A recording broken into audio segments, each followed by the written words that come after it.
One thing that was quite funny that I noticed about my number one fan, when she left me with such confidence that she was going to leave me and move on, now that school holidays, she's been at home for the last 2 days and barely left the house with her son and just lets him sit on Xbox all day as long as he wants.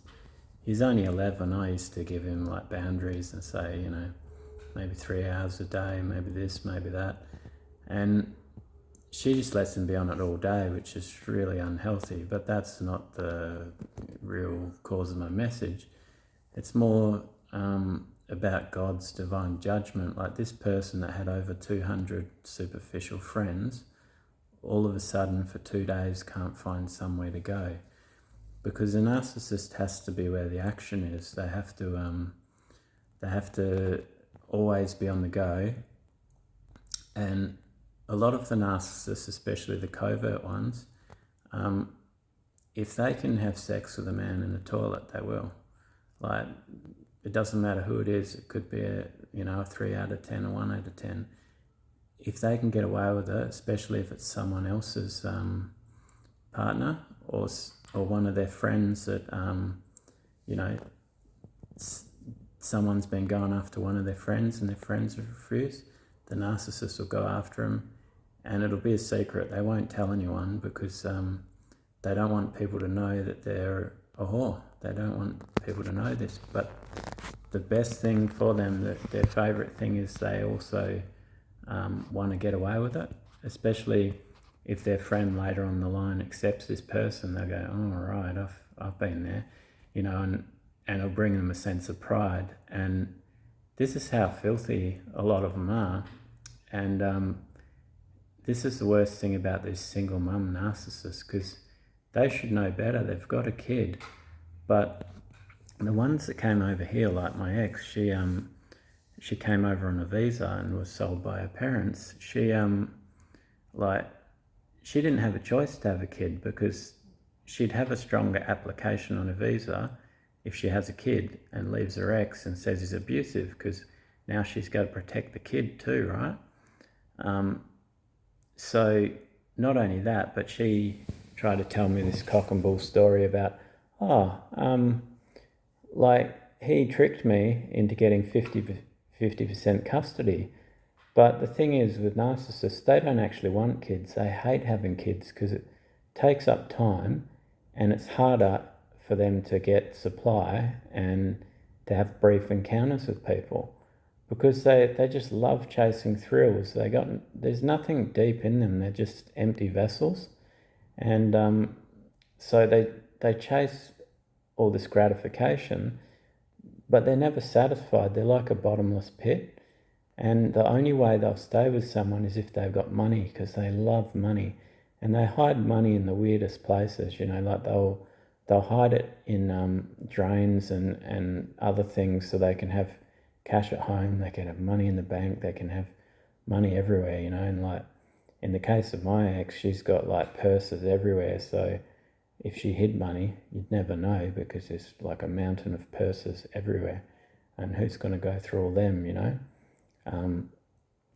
So yeah, they're filthy, like degenerates. And the sad thing is they care so much about their reputation that you'd think, why would they do things like this? Because one day they're going to get found out, and beauty is only skin deep. Like eventually your beauty fades and you end up like there's nothing left. You're just an empty husk, because once your friends find out you're this much of a whore, they actually are sickened by it, because most of them would not dare to do that, And these narcissists, they don't practice safe sex. Like they will just have sex raw with whoever that they can get a supply on, and they don't even care if the person's like 70 years of age. So they'll have sex with them, just so they can say, oh, I had sex with so-and-so's partner to themselves. Like nobody else is going to get away with that, but I did. And that's how manipulative they are, And they're all bisexual, not because they're actually attracted to women or men, depending on what gender they are, but just because they can say they can, that they got away with it. That's how much they need validation on everything. And even when they go to school, they'll act like the perfect parent. These single mums, they'll always make sure the kids got lunch, and they'll make it so it's breadcrumbs. Everyone can see that they've done it, so that they can get validation and glory from it, because they are their own gods. They love themselves so much.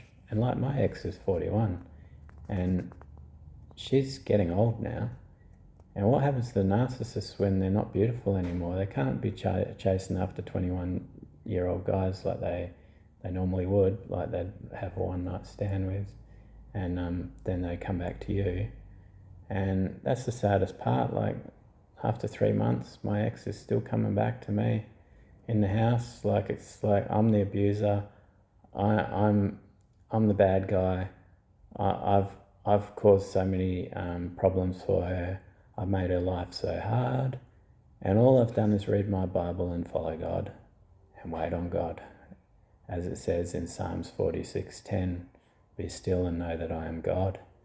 And I've always just been good, help people with with my ute, or help people with odd jobs. If I see someone struggling in town, like I've seen a few people trying to skate around with prams because people won't get out their way, so I'll lift their pram up with them and help them get back on track, just to be nice, or I'll open a door for someone, just because that's old school. That's what people used to do, and that's how we should treat each other. We should all be good to each other, And my narcissistic ex weaponized one of the things I said to her, because when we first broke up, she just was having a rage fit, and I just said, get out of my house.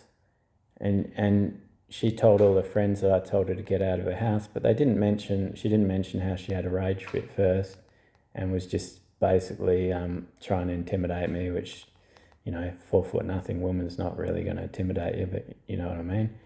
And even after 3 months, I could have kicked her out of the house. I could have got rid of her really easy. I've already run this scenario on my head several times, like to perfection, that I could do it, but it's not in me.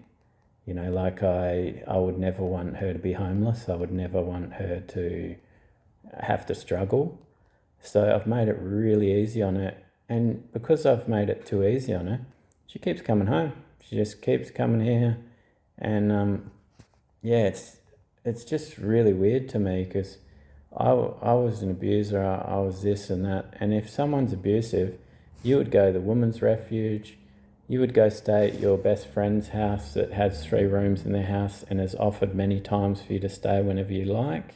And I know those people, and I know if it came down to it, she would only have to give them a modest amount of money to cover her staying there with her son, and they would take her straight away, and it's only 5 minutes down the road. But still, she comes back here.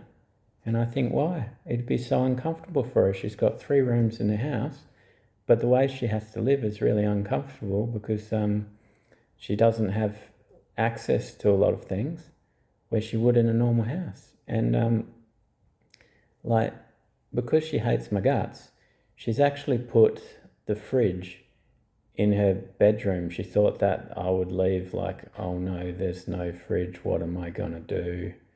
And nasty things like that. And she hides all the cutlery and all these things. I bought a whole house for her, but she thinks her modest possessions are like gonna hang it over me.